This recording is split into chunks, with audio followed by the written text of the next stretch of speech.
बिस्मिल्लाहिर्रहमानिर्रहीम अल्हम्दुलिल्लाहि वकफ़ा वसलामुन अला इबादिहिल्लज़ीन इस्तफ़ा अम्मा बाद। मुअज़्ज़ज़ नाज़रीन, अस्सलामु अलैकुम वरहमतुल्लाहि वबरकातुहू।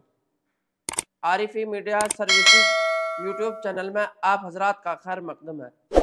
आप हजरात की खिदमत में इस चैनल के तहत तालीमुल इस्लाम के पहले हिस्से का सबक चल रहा है। आज की मजलिस में और आज की वीडियो में तालीमुल इस्लाम के पहले हिस्से का सफ़ा नंबर 10 मुकम्मल है। आइए देखते हैं। सवाल, तकबीर किसे कहते हैं? सवाल, तकबीर किसे कहते हैं?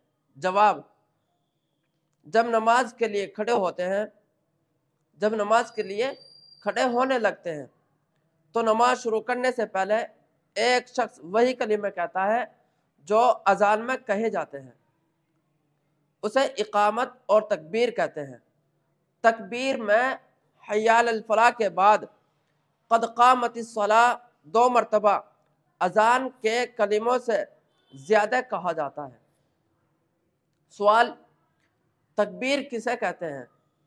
जवाब, जब नमाज के लिए खड़े होने लगते हैं तो नमाज शुरू करने से पहले एक शख्स वही कलीमे कहता है जो अजान में कहे जाते हैं, उसे इकामत और तकबीर कहते हैं। तकबीर में हय्याल अल फलाह के बाद क़द क़ामतिस सलाह 2 मरतबा अजान के कलीमों से ज़्यादा कहा जाता है। सवाल, जो शख्स अजान या तकबीर कहता है उसे क्या कहते हैं?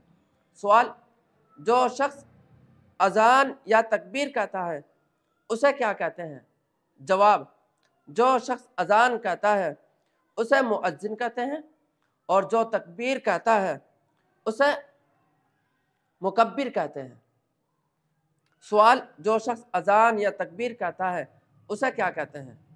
जवाब, जो शख्स अजान कहता है उसे मुअज्जिन कहते हैं और जो तकबीर कहता है उसे मुकब्बिर कहते हैं। ये था तालीमुल इस्लाम के पहले हिस्से का सफ़ा नंबर 10 जो आप हजरात की खिदमत में पेश किया गया है। अगले सबक तक, अगली वीडियो तक आप हमें इजाज़त दें। अस्सलामु अलैकुम वरहमतुल्लाहि वबरकातुहू।